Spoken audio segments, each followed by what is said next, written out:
A bolsa caiu no chão com um baque seco. Foi o único som que importou naquele instante, aquele estalo do couro batendo no mármore frio da ala oeste. Os papéis voaram. Alguns rodaram devagar no ar antes de pousar. Outros foram longe, escorregando pelo piso encerado como se quisessem se esconder debaixo dos móveis antigos, cobertos de lona branca. Mariana ficou parada, as mãos no ar, abertas, onde a bolsa tinha estado um segundo antes. Eduardo estava na entrada da sala, a gravata desfeita, a camisa ainda com a poeira da obra, os olhos fixos nela com uma raiva que ela não via em ninguém há muito tempo. O que você está fazendo aqui? A voz dele saiu baixa primeiro, controlada, perigosa. Eu só estava. Mariana começou. Esta ala está interditada. Todo mundo sabe disso. Ele deu 2 passos na direção dela. Você trabalha aqui há quantos meses, e acha que pode simplesmente entrar onde quiser? Eu vim buscar um item do inventário que ficou esquecido. Seu Roberto me pediu para... Seu Roberto não tem autoridade aqui dentro. Eduardo apontou o dedo para o chão, para os papéis espalhados. O que é isso? O que você estava procurando? Ela abaixou. Rápido. As mãos já estavam pegando o que conseguia ver. Um envelope amarelado, uma folha dobrada, um caderno fino com a capa desbotada. Guardava tudo de volta contra o peito, como alguém segurando o que não quer perder. Responde. A voz dele subiu. Você estava vasculhando documentos desta família? Não são documentos seus. Aquilo foi o que abriu a comporta. Eduardo atravessou a sala em 3 passos e arrancou o caderno das mãos dela. O envelope caiu de novo. Mais papéis no chão. Ele ergueu o caderno na altura dos olhos e olhou para a capa desbotada, sem conseguir ler nada no escuro daquele fim de tarde. A única luz vinha de uma janela alta, que a lona da reforma havia coberto pela metade, e a poeira do ar deixava tudo cor de coisa velha. Quem mandou você aqui? Ninguém mandou. Você é funcionária temporária desta casa. Ele jogou o caderno na bolsa vazia e estendeu o conjunto para ela com um gesto que não era entrega, era descarte. Você não é ninguém aqui, entende? Ninguém, e se eu descobrir que você foi contratada para me espionar, eu processo você, o seu sindicato e quem quer que tenha te enviado. Isso ficou claro? As palavras chegaram uma por uma. Ninguém. Aqui, ninguém. Mariana olhou para ele por um segundo inteiro. Depois olhou para o chão. Tinha ainda 3 folhas que ela não havia conseguido pegar. Uma estava a meio metro, perto do rodapé. Outra tinha ido parar debaixo de uma cadeira com lona. A terceira estava no centro do salão, aberta, com a letra dela virada para cima. Ela agachou devagar, pegou a folha do rodapé, levantou, pegou a do centro, dobrou sem olhar o que estava escrito. Não foi atrás da que estava embaixo da cadeira, porque Eduardo continuava parado ali, e ela não ia rastejar no chão na frente dele. Pegou a bolsa da mão dele, colocou no ombro, e foi. Não disse boa tarde, não pediu desculpa, não olhou para trás quando a porta de serviço fechou atrás dela, com aquele barulho de borracha velha amortecendo o impacto. No corredor de serviço, ela encostou nas costas da parede fria. As mãos tremiam tanto que ela precisou apertar a bolsa com os 2 braços contra o peito para que parassem. Não pararam. Do outro lado da porta, Eduardo Cavalcante ficou sozinho no salão, com a bolsa vazia que ele havia arrancado, e logo devolvido, e não conseguia explicar por que a sensação no peito era estranha. Não era vitória, não era alívio. Era outra coisa, menor e mais incômoda, como quando você quebra alguma coisa sem querer e só percebe o barulho depois. Ele olhou para a folha no chão, a que havia ficado embaixo da cadeira. Ela havia ido embora, sem ela. Ele se abaixou, pegou. A letra era feminina, cursiva, a tinta azul desbotada pelo tempo. Ele leu só a primeira linha antes de dobrar e guardar no bolso da camisa. Não porque entendeu o que era, mas porque alguma coisa naquele papel o incomodou de um jeito que ele não quis examinar ali. Isso foi 6 semanas atrás. Eu me chamo Mariana. E para você entender por que eu saí daquele salão sem dizer uma palavra sequer, sem gritar, sem chorar, sem me defender, você precisa saber o que eu carregava naquela bolsa. E por que, naquela noite, faz exatamente 8 anos, eu abri minha boca para contar a verdade a Eduardo Cavalcante, e fechei antes de dizer uma sílaba. Porque o que estava escrito naquele papel que ele guardou no bolso sem ler era o nome do meu filho. Eu tinha 26 anos e uma van alugada cheia de gérberas amarelas quando entrei pela primeira vez no Morumbi. Não a parte do Morumbi que você conhece de longe, pelos prédios. A parte que fica atrás dos muros altos, onde as casas têm nome próprio e o ar cheira a jasmim cultivado, não selvagem, cultivado, com hora marcada. A mansão Cavalcante tinha um portão de ferro com as iniciais C entrelaçadas no centro. O segurança pediu meu documento 2 vezes, registrou a placa da van, falou no rádio com alguém antes de abrir. Eu segurei o volante com as duas mãos e respirei fundo. Era a maior encomenda que a floricultura Girassol tinha recebido em 3 anos de existência. 3 anos que eram minha vida inteira, depois da escola técnica, meu aluguel, minha conta de luz, meu orgulho empacotado em papel craft e fita de cetim. Dona Cecília Cavalcante queria flores em cada cômodo para o aniversário dela. Rosas brancas no salão principal, orquídeas no corredor de entrada, gérberas no jardim interno da ala antiga, porque minha mãe gosta de cor, tinha me explicado a secretária pelo telefone, com o tom de quem está lendo uma lista de compras. Foi seu Roberto quem me recebeu. Ele apareceu pela lateral da casa com luvas de jardinagem na mão e um sorriso que tinha a tranquilidade de quem trabalha na mesma terra há décadas. 60 e poucos anos, costas levemente curvadas, olhos que avaliavam as flores antes mesmo de eu abrir as caixas. Você é a florista nova? Ele perguntou. Sou, Mariana. Roberto. Ele apertou minha mão com a luva ainda posta e não pediu desculpa por isso. Vem, que tem café. Tomamos café em pé perto do galpão de ferramentas e ele me explicou a mansão como se fosse um organismo vivo. A ala leste recebia sol da manhã e ressecava rápido, então as flores ali precisavam de mais água. A ala antiga, a oeste, era mais úmida, protegia melhor. Dona Cecília detestava flor artificial e farejava de longe. Uma vez colocaram crisântemo de seda no banheiro e ela mandou a funcionária embora na mesma hora. Eu ria enquanto anotava. A mansão por dentro era exatamente o que parecia por fora. Imponente, fria, cheia de retratos de homens sérios nas paredes. Homens de terno escuro com olhares que não faziam concessão nenhuma à câmera. O pai de Eduardo, o avô, o bisavô, provavelmente. Uma linhagem inteira de gente que havia decidido que o mundo girava em torno dos seus projetos. Eduardo eu vi uma vez, no início da tarde. Ele atravessou o corredor principal falando ao celular, o terno azul marinho bem passado, os cabelos escuros levemente úmidos, como se tivesse saído do banho há pouco. Não olhou para mim, não olhou para as caixas, passou por mim como se eu fosse parte do mobiliário. Uma peça que havia sido posta ali para completar o ambiente e não tinha nome próprio. Eu me virei para as flores. À noite, os convidados foram chegando. Eu fiquei nos fundos da mansão, ajustando os últimos arranjos, garantindo que nada havia murchado sob o calor das luminárias.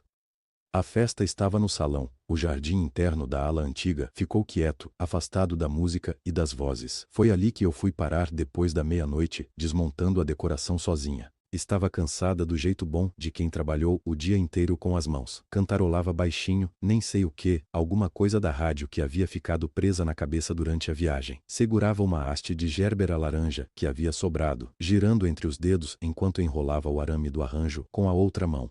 Não ouvi os passos. Como chama essa flor? Eu levei um susto pequeno, mas não derrubei nada. Me virei. Eduardo Cavalcante estava parado na entrada do jardim. Havia tirado o paletó. A gravata estava afrouxada, o colarinho aberto. Ele parecia menos sério, sem o terno completo. Ou talvez apenas diferente, como quando você vê um monumento de perto e percebe que tem rachaduras.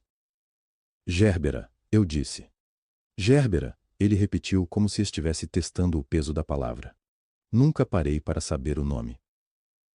A maioria das pessoas não para. Ele entrou no jardim, parou a uns 2 metros de mim, olhando os arranjos que ainda restavam nas bordas da fonte. A noite cheirava a jasmim verdadeiro, aquele que seu Roberto cultivava ao longo do muro, e o som da festa chegava de longe, abafado pelas paredes da ala antiga. Você montou tudo isso hoje? Desde as 9 da manhã. Sozinha? Sozinha. Ele me olhou de verdade pela primeira vez. Era uma diferença que dava para sentir, não era o olhar distraído do corredor, era um olhar que ficou. Eduardo, ele disse e estendeu a mão. Eu limpei a minha na calça antes de apertar. Mariana. Eu sei, ele disse. Seu nome está na nota fiscal. Eu ri antes de conseguir segurar.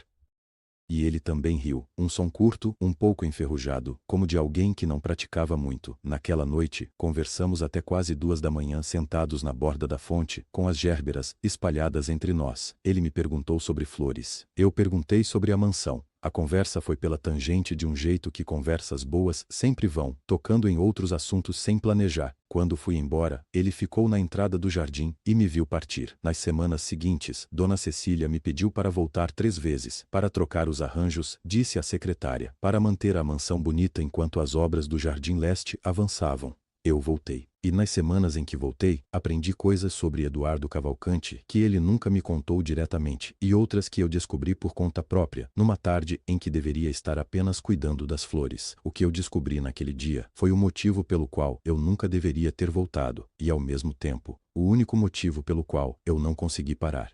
A primeira vez que Eduardo apareceu no jardim da ala antiga, eu estava de cócoras entre os canteiros, recolhendo as hastes secas de uma roseira que ninguém havia podado em meses. Era quase 11 da noite. O resto da mansão tinha apagado as luzes há muito tempo. Eu o ouvi antes de o ver, um leve rangido na porta de madeira que separava o jardim interno do corredor de serviço. Você ainda está aqui, ele disse, mais surpreso do que irritado. Estou terminando o que não terminei de dia. Eu me levantei devagar. Posso voltar amanhã, se o senhor preferir. Ele fez um gesto com a mão, como se estivesse espantando a formalidade. Não me chame de senhor. Parece que minha mãe está na sala. Ele se sentou no banco de pedra encostado à parede, sem cerimônia, como se aquele canto fosse dele desde antes da mansão existir. Ficou em silêncio por um tempo. Eu continuei podando. O cheiro de madeira verde e de terra úmida subia entre os dois. Você sabe o nome de cada planta aqui? Ele perguntou, depois de um tempo. Quase todas. Essa aqui. Eu apontei para uma trepadeira retorcida no muro. É uma era comum que alguém tentou podar no sentido errado por anos. Ela sobreviveu por teimosia. Ele riu, não o riso educado que eu tinha visto nos poucos momentos em que passava apressado pelo salão. Era um riso curto, surpreso, como se ele mesmo não esperasse que aquilo fosse engraçado. Nas 3 semanas seguintes, ele voltou ao jardim toda noite, nunca com hora marcada, mas sempre aparecia. Às vezes com um copo de café que esfriava rápido no ar de maio, às vezes sem nada, só se sentando e ficando. Por que você escolheu flores? Ele me perguntou certa noite. Minha mãe tinha uma figueira no quintal. Quando ela morreu, a figueira deu frutos 3 meses depois, fora de época. Eu aprendi que as plantas têm memória. Eu parei. Provavelmente, isso não faz sentido. Faz mais sentido do que qualquer coisa que me disseram hoje. Eu olhei para ele de verdade naquele momento, não para o herdeiro Cavalcanti cujo retrato formal ficava na entrada da mansão, para o homem sentado no banco de pedra com a gravata afrouxada, que parecia carregar alguma coisa pesada demais para o tamanho dos ombros. O que aconteceu hoje? Eu perguntei. Minha mãe tomou uma decisão por mim, como de costume. Ele não completou. Eu não insisti. Mas aprendi, naquelas noites, que há coisas que as pessoas contam quando você para de perguntar. Numa terça-feira, ele me mostrou um risco à mão, um esboço de jardim que queria redesenhar na ala leste. As linhas eram precisas, mas as plantas que ele escolhera não sobreviveriam à sombra daquele canto. Essas aqui vão morrer no inverno, eu disse, apontando para o papel. Então, me diga o que planta. Ficamos até quase meia-noite sobre aquele esboço. Ele desenhava, eu corrigia. As pontas dos nossos dedos se tocaram 2 vezes no papel, nenhum dos dois comentou. Mas eu senti o cheiro do café dele, canela e algo levemente amargo, e memorizei, sem querer. Havia, porém, uma coisa que eu nunca esquecia. Ele era Eduardo Cavalcanti, e eu ia embora todo dia pela porta de serviço. Não existia futuro desenhado naquele papel, só um jardim que eu nunca veria pronto. 3 semanas depois das últimas noites no jardim, sentei no chão do banheiro do meu apartamento no Ipiranga, com um teste na mão e 2 minutos que duraram uma vida inteira. A linha era rosa, clara, mas estava lá. Fiquei olhando para ela por um tempo que não sei medir. Depois, coloquei o teste na borda da pia. Fui até a janela e olhei para a rua lá embaixo, a padaria do seu Maneco, o ônibus amarelo passando devagar, tudo normal, tudo indiferente. Eu vou contar para ele. Eu decidi naquela janela. Ele tem que saber. Na sexta-feira à noite, fui à mansão sem ser chamada. Levei um buquê, uma desculpa que eu sabia que não ia precisar usar. Cheguei pela entrada lateral. A luz do salão principal estava acesa. Eu me aproximei pela passagem do jardim e pela janela de vidro, vi tudo de uma vez. Eduardo estava de pé no centro do salão. Ao lado dele, uma mulher de vestido azul marinho, cabelo escuro preso, sorrindo para os convidados ao redor. Dona Cecília segurava uma taça e falava, e eu li no movimento dos lábios dela as palavras que não precisava ouvir. Meu filho e sua noiva. Eduardo sorriu para a mulher, o sorriso largo, real, o mesmo que eu pensei que ele só guardava para o jardim escuro. Recuei 2 passos. A era no muro estava florida, branca, sem motivo para aquela estação. Sentei no banco de pedra da ala antiga.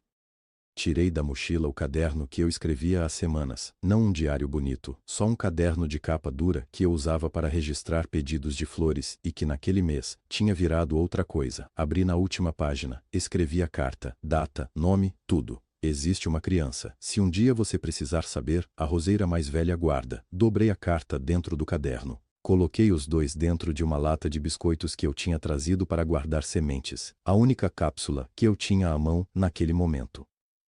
Cavei com as próprias mãos na base da roseira mais antiga, a de caule mais grosso, a que estava ali antes de qualquer um de nós.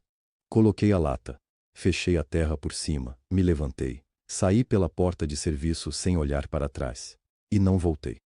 Por 7 anos, não voltei. Até que um dia, no inverno do ano passado, Patrícia Drummond entrou na minha floricultura com um sorriso que eu já deveria ter reconhecido como faca. E o que eu construí aos poucos, com as próprias mãos, começou a desmoronar. Eu sei o cheiro da floricultura às 6 da manhã. Rosas que abrem no frio. O verde úmido das samambaias. O plástico quente das embaladoras. 7 anos construindo esse cheiro, essa rotina, esse cantinho de 16 metros quadrados no Ipiranga, que virou a minha vida inteira. A floricultura Girassol começou com uma mesa de cavalete e um carrinho de feira. Virou uma loja com funcionárias, contrato com 2 hotéis, fornecimento para 3 eventos por mês. Não foi sorte, foi madrugar, foi negociar com fornecedor de flores do Rolambra, segurando o choro quando o preço triplicou, foi entregar buquê de madrugada de táxi quando o motoboy ficou doente. Gabriel cresceu entre as flores. Literalmente, quando tinha 4 anos, ficava sentado no caixote atrás do balcão, organizando palitos de madeira por tamanho, enquanto eu embalava arranjos. E foi ali, naquele caixote, que a professora da creche me chamou pela primeira vez. Dona Mariana, o Gabriel não consegue acompanhar as letras. Eu achei que era ritmo de criança, cada um no seu tempo. Depois vieram mais chamadas, mais testes, mais pessoas me olhando com aquela expressão de quem está prestes a dar uma notícia que vai mudar uma coisa que você não pediu para mudar. Dislexia severa. Ele via as letras trocadas, pulando, embaralhando. Lia, cama, e entendia, maca. Copiava sol, e escrevia, luz. Na noite em que recebi o laudo, botei Gabriel para dormir, sentei na cozinha e fiquei olhando para o papel até perder o foco. Depois, pesquisei. A noite inteira. E foi assim que encontrei a Escola Especial Arco-Íris, na Lapa. Método diferente. Usavam jardins para ensinar. Cada letra virava uma semente, cada sílaba virava um canteiro.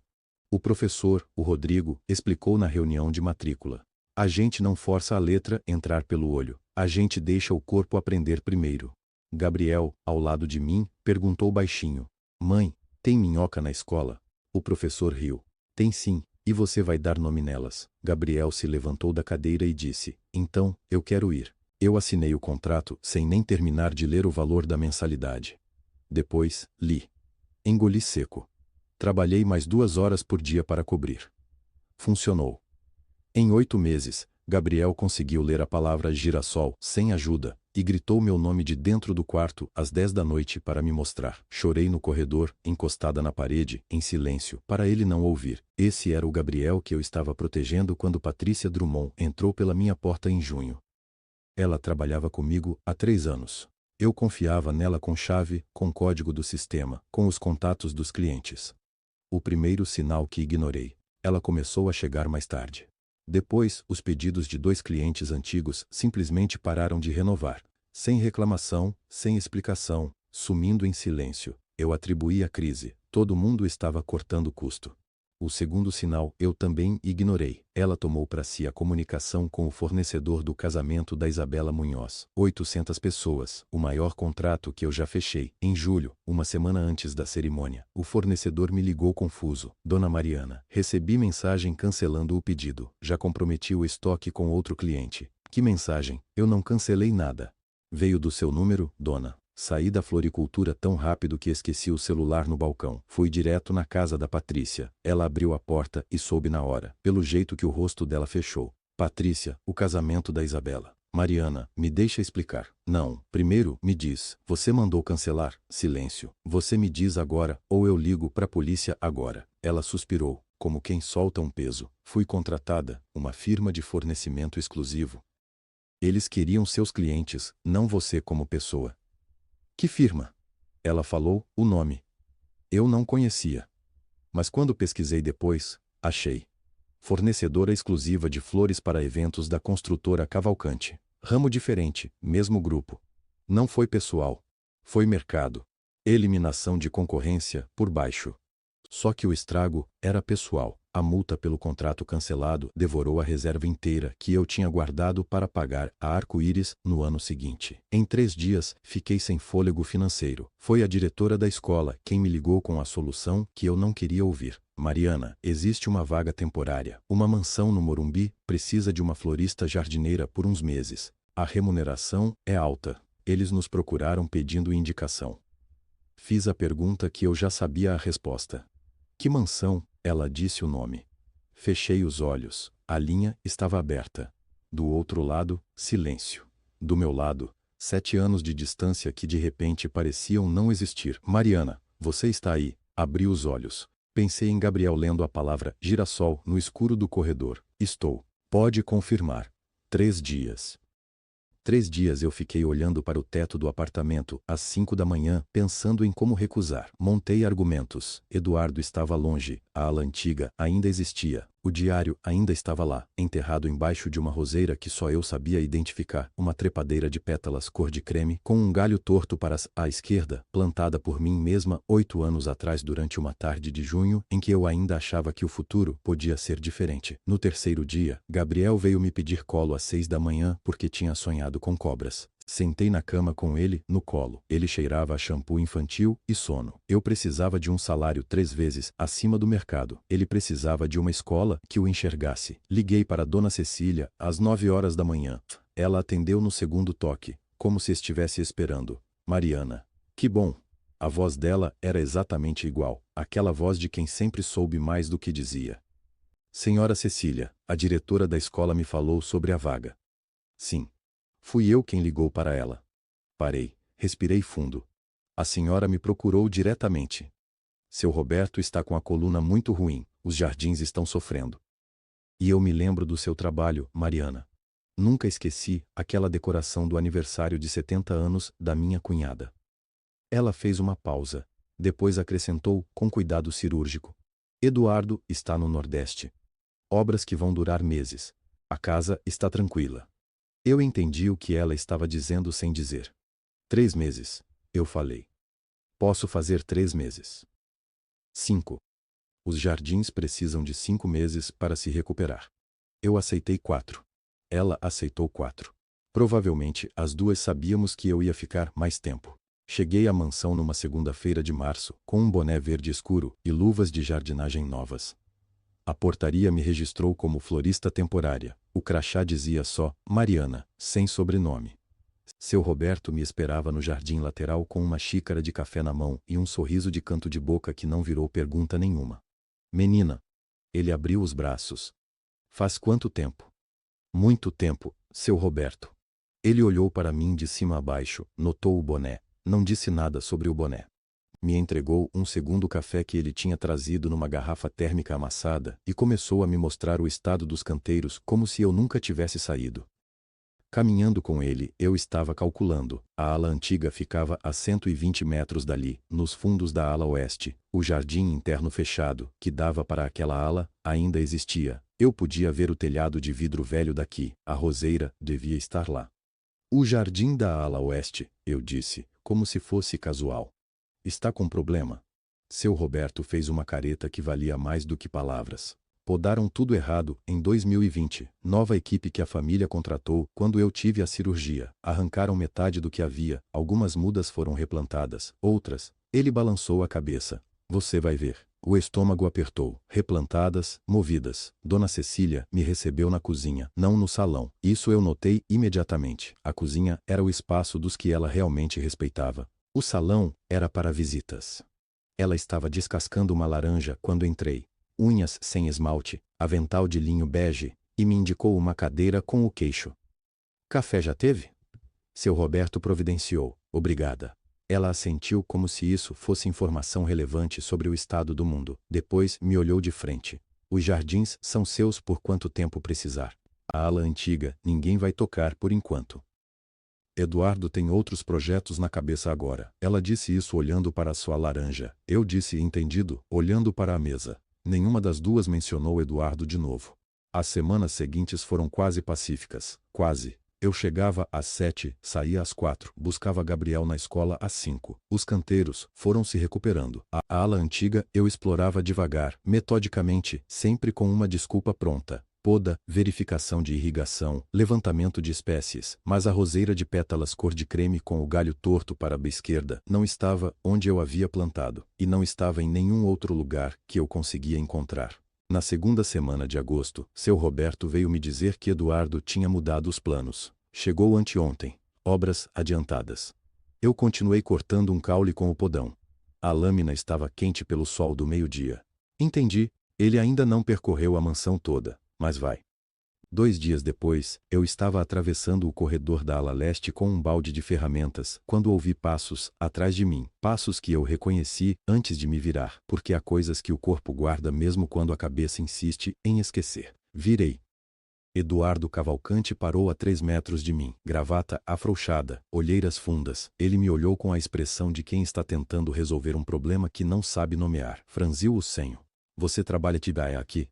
Sim. Ele ficou parado mais um segundo, os olhos escuros varrendo o rosto. Aqueles olhos que eu via toda manhã no espelho do banheiro quando Gabriel ainda estava dormindo. De onde eu te conheço? Eu olhei direto para os olhos dele. Não sei, talvez você me confunda com alguém. Ele ficou parado mais 2 segundos. Depois, acenou com a cabeça. Aquele gesto de quem arquiva um pensamento para resolver depois, e foi embora pelo corredor sem dizer mais nada. Eu me virei de volta para a bancada. Minhas mãos estavam completamente estáveis. Isso me surpreendeu.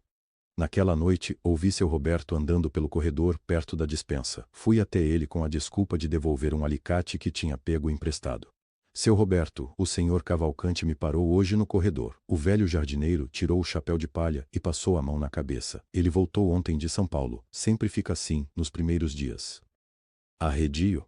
Ele perguntou de onde me conhecia. Seu Roberto me olhou por um segundo. O que você respondeu? A verdade, que não sabia. Ele assentiu devagar e não fez mais perguntas.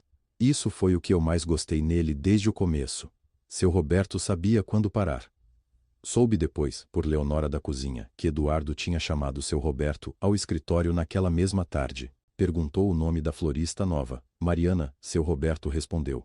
Mariana Souza, a florista. Eduardo ficou olhando para a janela por um momento. Depois dispensou o jardineiro sem comentário. Leonora me contou isso enquanto descascava cebola, sem malícia nenhuma, só como curiosidade de fim de dia. Eu ouvi, agradeci, e fui lavar as mãos na pia do jardim. A água estava fria. Foquei nisso.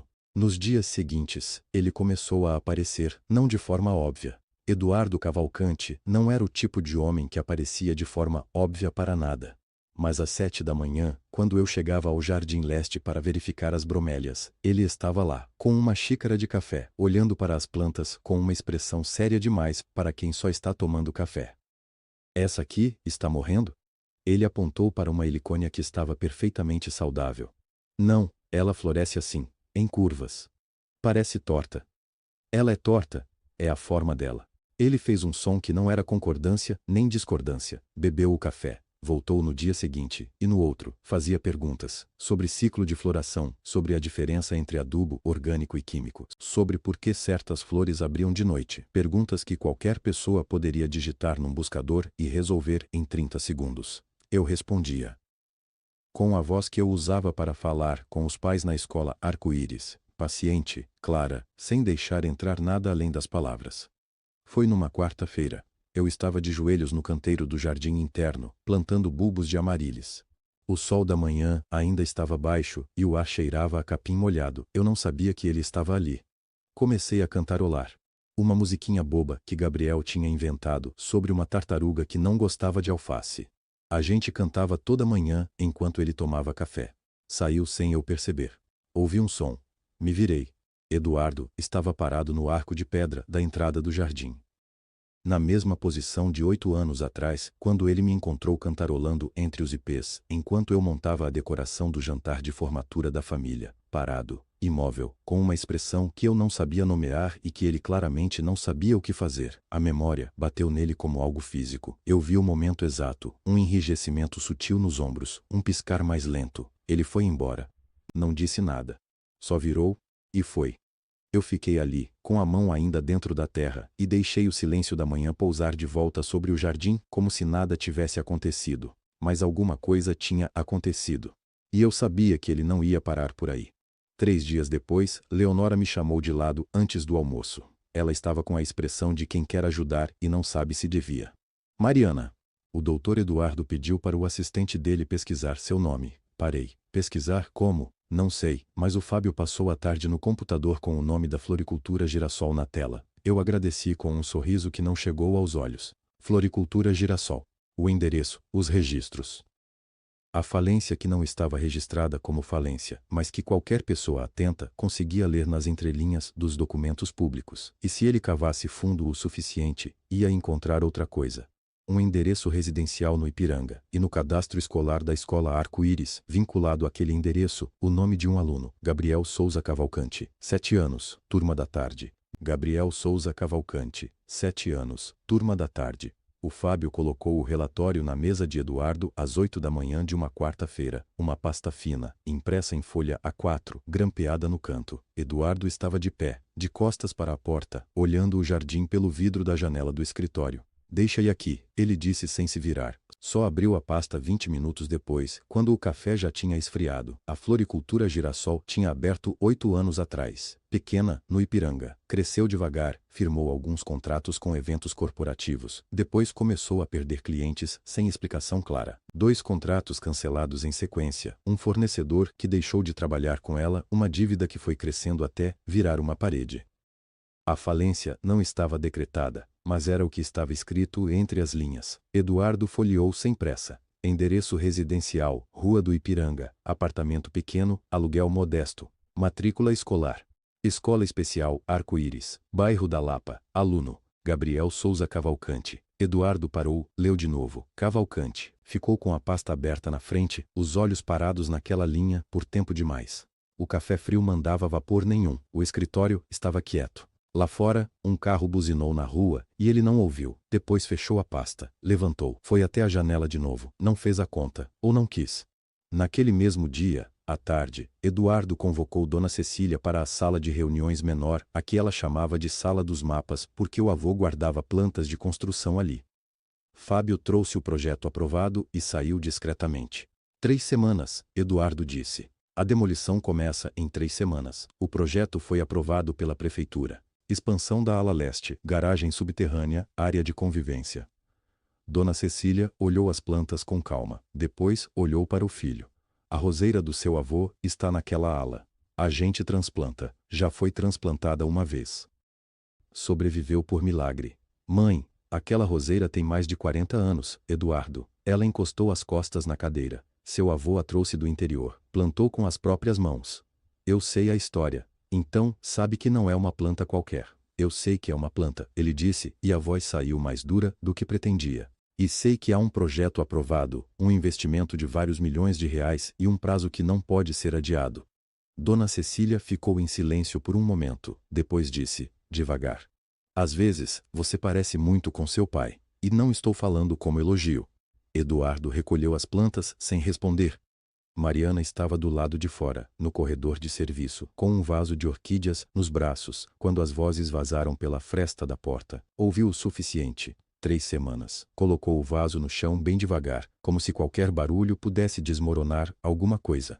Naquela noite, ela voltou à ala antiga, com uma lanterna pequena que cabia no bolso. O jardim interno cheirava a mato úmido e madeira velha. Ela tinha um mapa na cabeça, 8 anos de memória, a posição da roseira, os 2 passos a partir do muro, os 4 em direção ao canteiro central. Cavou no lugar errado por 40 minutos. Na terceira noite, seu Roberto apareceu. Ela o ouviu, antes de vê-lo, o chiado das sandálias de borracha no piso de pedra. Ele chegou com um caneco de chá fumegante e sentou no banco de pedra encostado ao muro, sem pressa, sem perguntas. Ficaram em silêncio por um momento. Essa roseira foi transplantada 2 anos atrás, ele disse por fim, olhando para a planta como quem conversa com um velho conhecido. Quando o Eduardo reformou o sistema de drenagem, ficou 2 metros mais para leste. Mariana levantou a cabeça devagar. Seu Roberto tomou um gole do chá. Ela olhou para o ponto que ele indicara, com o olhar. 2 metros. 2 metros a mais para leste. Levou 20 minutos. A pá bateu em algo que não era raiz e não era pedra. Ela ajoelhou, escovou a terra com as mãos e tirou uma caixa de metal pequena, enferrujada nas bordas, com uma trava que ainda abria. O coração dela parou por um segundo inteiro. Então ouviu passos. Passos firmes, pesados, vindo do corredor da ala principal. E a luz de uma lanterna maior que a dela cortou o escuro do jardim. A lanterna varreu o jardim, de um lado ao outro, lenta, como se procurasse algo específico. Mariana não se mexeu. Os joelhos dela afundavam na terra, as mãos segurando a caixa aberta, os papéis dentro, ainda intactos. O coração batia no pescoço, não no peito. A luz parou nela. O que você está fazendo aqui? A voz de Eduardo Cavalcante não era alta ainda. Era controlada. Aquele tipo de controle que dura exatamente 5 segundos. Mariana fechou a caixa com o cotovelo, tentou se levantar. Os joelhos não cooperaram. Essa ala está fechada. Ele deu um passo, depois outro.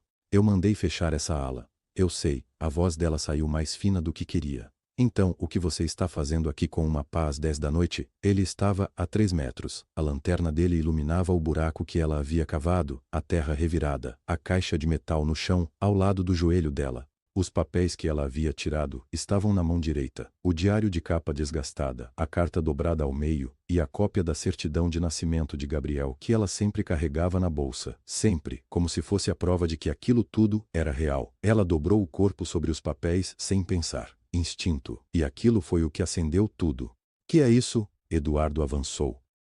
Você está roubando alguma coisa dessa casa? Não estou roubando. Me dá essa bolsa. Eduardo. Ele não esperou. Puxou a alça do ombro dela com uma força que fez Mariana perder o equilíbrio. Os papéis saíram das mãos. Voaram. A caixa metálica tombou com um barulho seco que ecoou no jardim fechado. A bolsa ficou com ele. E Eduardo gritou. Não palavras organizadas. Uma explosão. Semanas de confusão, de noites olhando para os projetos de demolição sem conseguir assinar, de cruzar com ela no corredor e sentir o chão falhar, de não entender por que aquela mulher, aquela jardineira, tirava o controle que ele havia levado anos construindo. Você não é ninguém aqui, você entende isso? Ninguém. O grito bateu nas paredes de pedra da ala antiga e voltou. Mariana estava de joelhos no chão. Ela olhou para baixo, para os papéis espalhados. O diário havia caído perto do muro. A carta estava a 1 metro à esquerda. E a certidão de nascimento, havia pousado a menos de 30 centímetros do pé esquerdo de Eduardo. Gabriel Souza Cavalcante. O nome estava ali, impresso, em letras pretas sobre papel branco, iluminado pela lanterna de Eduardo. Ele não olhou para baixo. Mariana pegou o diário. A mão tremia tanto que derrubou. Pegou de novo a carta, abaixou para pegar a certidão e os joelhos cederam. Foi ao chão pela segunda vez, com a palma da mão aberta, na terra fria. Ficou assim por 2 segundos que pareceram 1 minuto inteiro. Então, levantou, pegou a certidão de nascimento sem olhar para Eduardo e colocou tudo dentro da bolsa que ele havia jogado no chão. Tentou fechar o zíper. A chave não entrava. Os dedos não obedeciam. Tentou de novo. Conseguiu. Não disse nada. Caminhou até a porta dos fundos. Os sapatos de borracha faziam um ruído suave na pedra irregular. A lanterna de Eduardo ficou apontada para as costas dela até ela dobrar o corredor. Ele ficou sozinho, no jardim. A raiva ainda vibrava no peito dele, mas havia ficado sem forma. Ele olhou para o buraco no chão, para a caixa de metal aberta, para a terra revirada, e então viu, no canto mais escuro, perto da parede, havia um papel que Mariana não havia conseguido alcançar, dobrado, amassado, com marcas de umidade nas bordas. Eduardo deu um passo em direção a ele. Seu Eduardo, a voz de seu Roberto veio do corredor. O velho jardineiro estava parado na entrada do jardim, com a expressão de quem viu tudo e não vai fingir que não viu. A senhora foi embora. Seu Roberto não perguntou, afirmou. O senhor está bem? Eduardo olhou para o papel no chão, depois para seu Roberto. Manda fechar essa ala com cadeado duplo amanhã cedo. Quando Eduardo saiu, seu Roberto ficou sozinho no jardim por um momento. Olhou para o papel esquecido no canto escuro, agachou devagar, com o esforço de quem tem 62 anos e um joelho ruim, e não tocou nele. Na manhã seguinte, Mariana chegou à mansão às 7h20, antes do café, antes dos jardineiros. O único barulho era o dos pássaros na copa das figueiras do jardim externo, um chiado constante e indiferente. Ela entrou pela porta de serviço, como sempre. Deixou um envelope fechado na mesa de Dona Cecília, com o papel dobrado dentro. Nome, data, Assinatura. 8 meses de licença sem remuneração, sem motivo declarado. Dona Cecília leu o papel em silêncio, dobrou de volta, devolveu ao envelope. Olhou para Mariana com uma expressão que não era fria nem calorosa, era a expressão de uma mulher que entende mais do que vai dizer. Você está bem, minha filha? Estou, senhora. Tem certeza? Tenho. Dona Cecília não pressionou, assentiu devagar, como quem aceita uma explicação que sabe ser incompleta mas decide respeitar mesmo assim. Quando quiser voltar, a vaga é sua. Mariana agradeceu. Saiu antes que a voz falhasse. Eduardo recebeu a informação 2 horas depois, pelo telefone, no escritório do 2º andar. Apenas ouviu, disse, tudo bem, e desligou, mas foi até a janela. O jardim estava vazio, àquela hora. O canteiro de rosas que Mariana havia replantado em setembro estava florindo em tons de amarelo queimado, algo que ela havia escolhido sem que ninguém pedisse. Eduardo ficou olhando para aquelas flores por mais tempo do que era razoável. Depois, voltou para a mesa e abriu o relatório da demolição. A ala oeste seria derrubada em 2 semanas. Cronograma aprovado. Mariana levou 3 dias para desfazer o apartamento temporário que mantinha no Ipiranga, perto da mansão por necessidade, não por escolha. Dobrou as roupas de Gabriel com cuidado, enrolou os desenhos que ele havia feito e colou na geladeira, guardou a caixinha de lápis de cor com a tampa quebrada que ele se recusava a jogar fora. A gente vai de viagem? Gabriel perguntou de cima da cama, descalço, com um carrinho de brinquedo na mão. Vai, Mariana fechou a mala. Para um lugar com montanha. Tem cachoeira? Talvez. Ele sorriu e voltou a brincar. 7 anos e uma confiança absoluta na mãe. Essa confiança era a coisa mais pesada que Mariana carregava. O ônibus para Poços de Caldas saiu às 18 horas de uma sexta-feira de outubro. Gabriel dormiu com a cabeça no ombro dela antes de chegar a Campinas. Mariana ficou acordada, olhando pela janela, as luzes da rodovia passando como pontuação de uma frase que ela ainda não sabia terminar. A amiga de infância, Cláudia, tinha uma pousada pequena perto do centro. Cheiro de madeira velha e café fresco de manhã. Um quintal com galinhas. Um lugar onde ninguém ia perguntar nada. Fica o tempo que precisar, Cláudia disse, apertando a mão de Mariana na soleira da porta. De madrugada. Era o suficiente. Em São Paulo, a demolição começou no 14º dia de outubro. A ala oeste caiu em partes, parede por parede.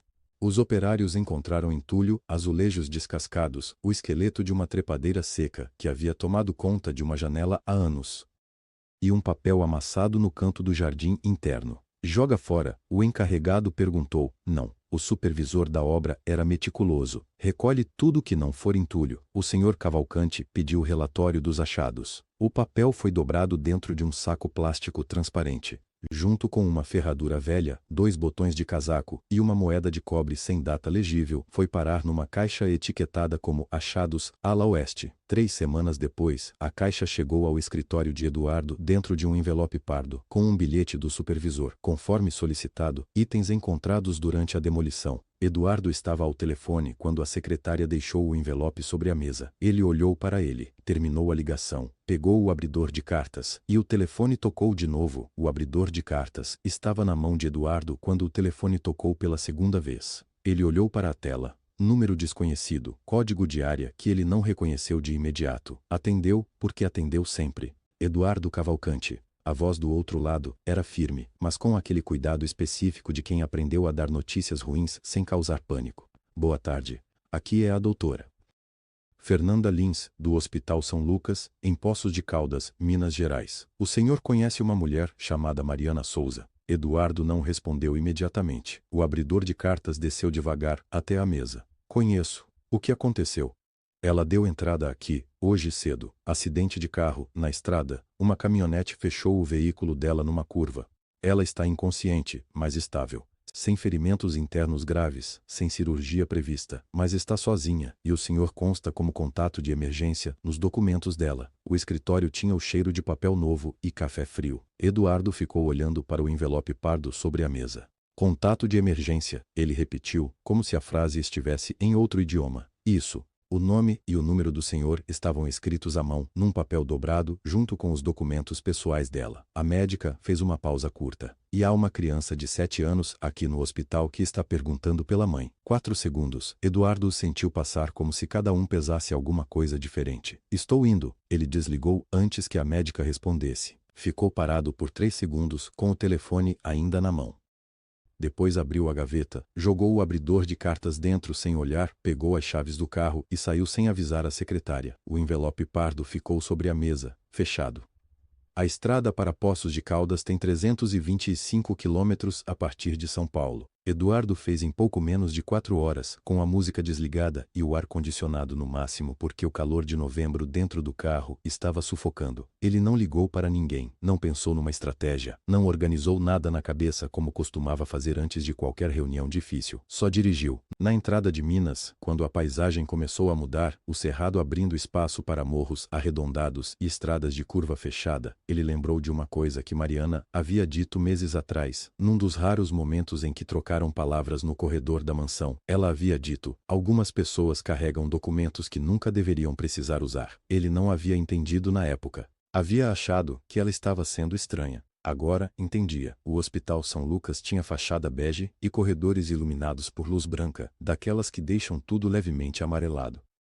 Eduardo entrou pela recepção às 19h16. Pediu o quarto de Mariana Souza. A atendente verificou o sistema e disse que a doutora Fernanda Lins queria falar com ele antes. Ele disse que precisava de 1 minuto. Virou-se, e foi então que o viu, sentado num banco de plástico azul no corredor, com uma mochila pequena no colo estampada de dinossauros verdes. Havia um menino, 7 anos, mais ou menos.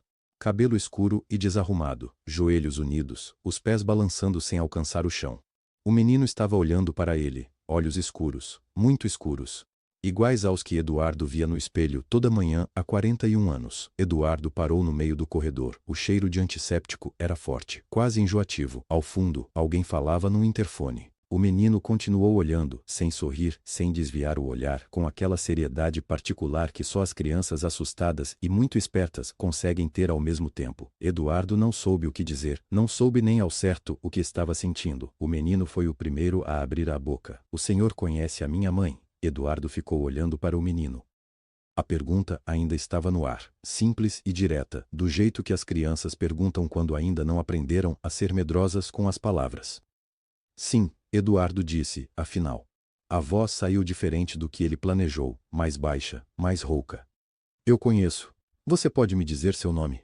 O menino não desviou o olhar. Segurava um vaso pequeno no colo, uma plantinha com folhas verdes escuras, compacta, do tipo que sobrevive a qualquer coisa. Um dos dedos passava devagar pela borda do vaso de cerâmica. "Gabriel", ele respondeu. Uma pausa. A luz fluorescente do corredor zumbia levemente acima deles. Lá fora, uma maca rodou com pressa num outro setor, as rodas chiando no linóleo. Mas ali, naquele trecho do corredor, o tempo tinha engrossado. "E o seu?", Gabriel perguntou. Eduardo olhou por um segundo para o relógio no pulso esquerdo. O relógio do pai, com a pulseira de couro gasto. Uma coisa que ele fazia sem pensar, quando precisava ancorar. "Eduardo", ele disse. Gabriel considerou isso como se fosse uma informação importante, mas não urgente. Depois baixou os olhos de volta para a plantinha. "Minha mãe fala que plantas não mentem", ele disse.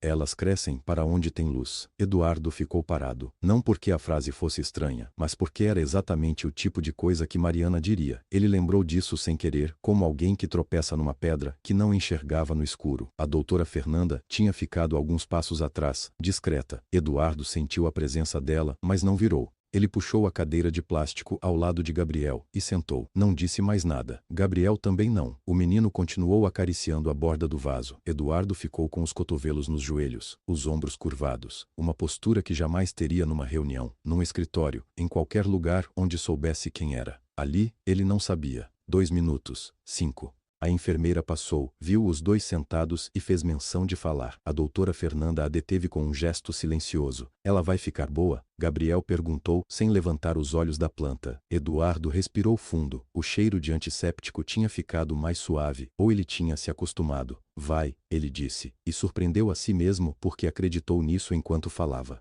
Gabriel assentiu com aquela gravidade de criança, que já precisou acreditar em coisas que não queria. "Eu sei", ele disse. "Ela é forte.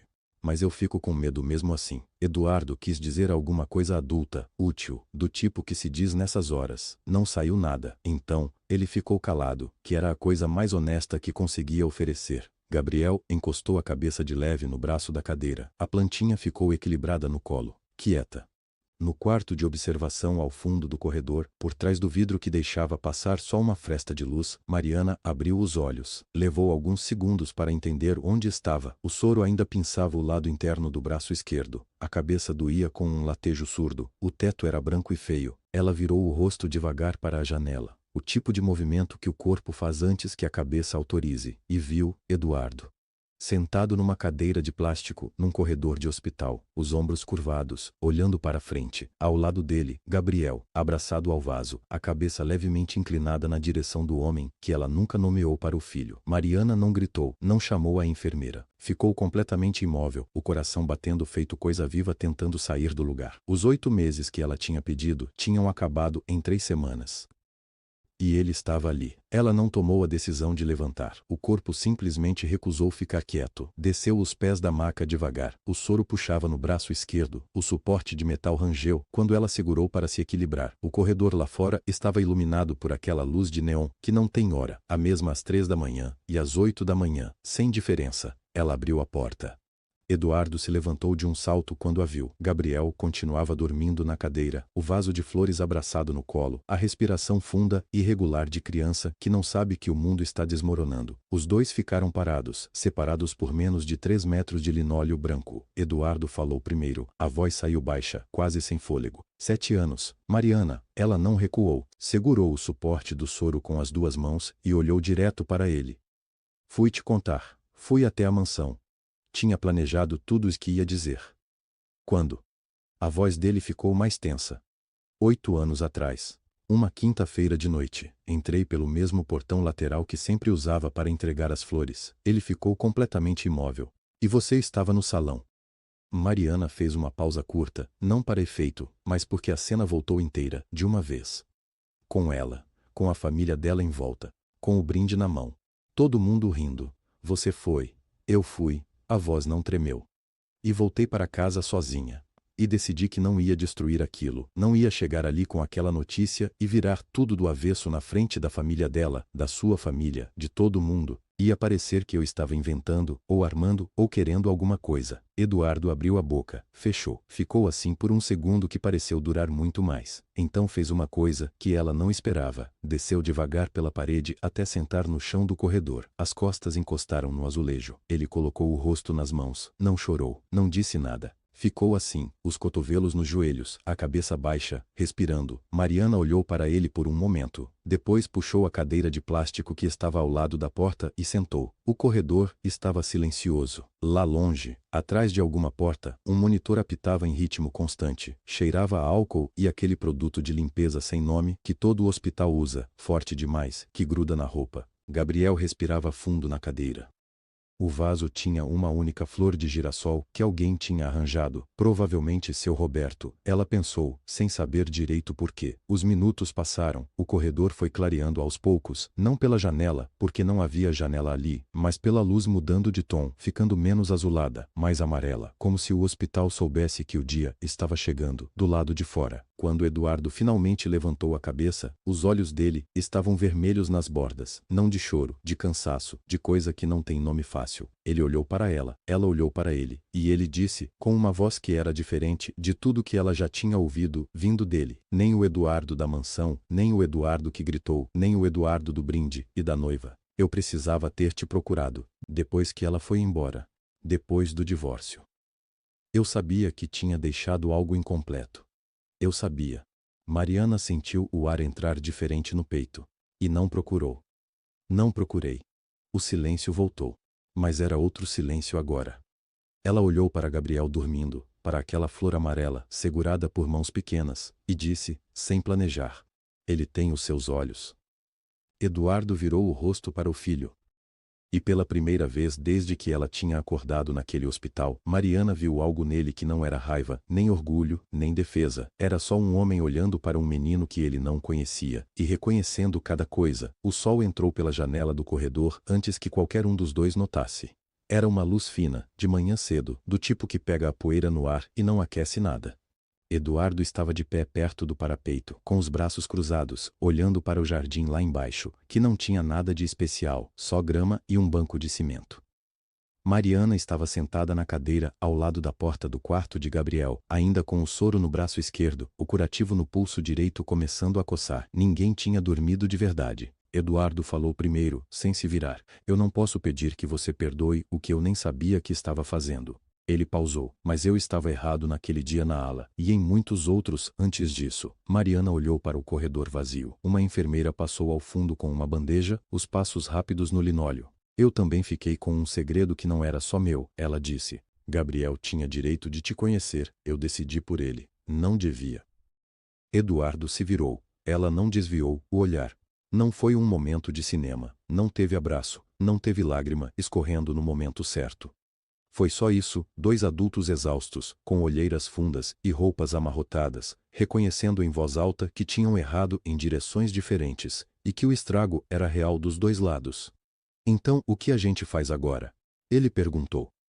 A gente não desfaz nada, Mariana respondeu. A gente começa do que tem. A porta do quarto abriu um palmo. Gabriel apareceu na fresta, o vaso de planta pequena no colo, as folhas amassadas de tanto dormir abraçado a ele. Ele olhou para a mãe, depois para o homem que estava de pé, perto da janela. A mamãe está bem? A voz dele era cuidadosa. A voz de uma criança que já aprendeu a perguntar antes de entrar. Mariana sentiu a garganta apertar. Estou, meu amor. Gabriel não se moveu imediatamente.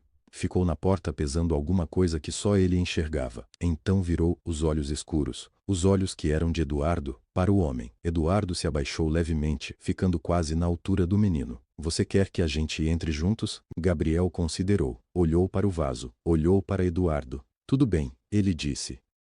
Com a seriedade de quem dá permissão, não de quem concorda. Os três entraram no quarto. Mariana subiu na cama com cuidado, o braço do soro apoiado sobre o cobertor. Gabriel sentou ao lado dela, o vaso equilibrado no colo. Eduardo ficou de pé perto da janela, os braços soltos, sem saber onde colocá-los. Uma postura que Mariana nunca tinha visto nele. Sempre tinha sido um homem que sabia ocupar espaço. Agora parecia que o espaço era grande demais. Então, Gabriel estendeu o vaso para ele. Segura para mim. Minha mão está cansada. Eduardo pegou o vaso com as duas mãos. Ficou assim, parado, segurando aquela coisa pequena e frágil como se fosse a tarefa mais importante que alguém tivesse lhe dado. Mariana pôs a mão sobre a cabeça de Gabriel e fechou os olhos por um segundo, só um segundo. A 500 quilômetros dali, na mesa de trabalho do escritório da mansão no Morumbi, um envelope marrom estava encostado contra o porta-retratos de vidro. Na capa, escrito à mão pela assistente que organizou os achados da demolição da ala oeste, documentos, origem não identificada. Dentro, entre outras folhas, havia um recibo com o nome de Patrícia Drummond. E o número de uma conta que não era da floricultura Girassol. Patrícia ainda não sabia que esse envelope existia. O processo de reconhecimento levou menos de 3 semanas. Eduardo não esperou que ninguém pedisse. Ligou para o advogado na manhã seguinte, à alta de Mariana, e disse 2 palavras. Me representa. Sem contestação, sem recurso, sem negociação.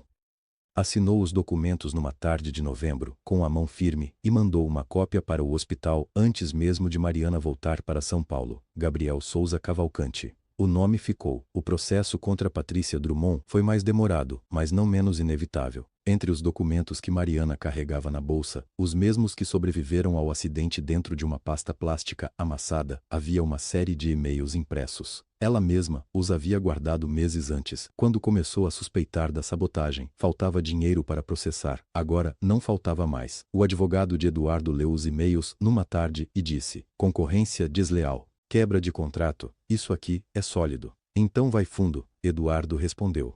Patrícia perdeu o emprego na rede de fornecedores dos Cavalcante em novembro. A ação civil foi distribuída em dezembro. Ela ainda tentou ligar para um antigo contato dentro da construtora. Ninguém atendeu. A floricultura Girassol continuou fechada. Mariana não tinha pressa. Disse para Eduardo, numa conversa curta no corredor do escritório, que ia reabrir quando sentisse que era hora, e não antes. A escola Arco-Íris está garantida, ele disse. Eu sei, ela respondeu. Obrigada. Houve um silêncio entre eles, que não era hostil. Era novo, ainda sem nome. Foi numa tarde de dezembro que seu Roberto encontrou Eduardo parado na frente da roseira velha do jardim interno. A planta estava morta. Tinha morrido durante a reforma da ala oeste, raiz ressecada, caule fino como palha. Posso trazer uma muda nova, seu Roberto disse com o café ainda na mão. Traz. Eduardo respondeu. e traz uma pá pequena. Quando Mariana chegou à mansão naquela tarde, a primeira encomenda nova, arranjos para a sala Becíbias, que era a sala principal, flores que ela mesma havia escolhido ainda com o braço um pouco rígido, ela parou no portão. No jardim interno, Eduardo estava de joelhos na terra.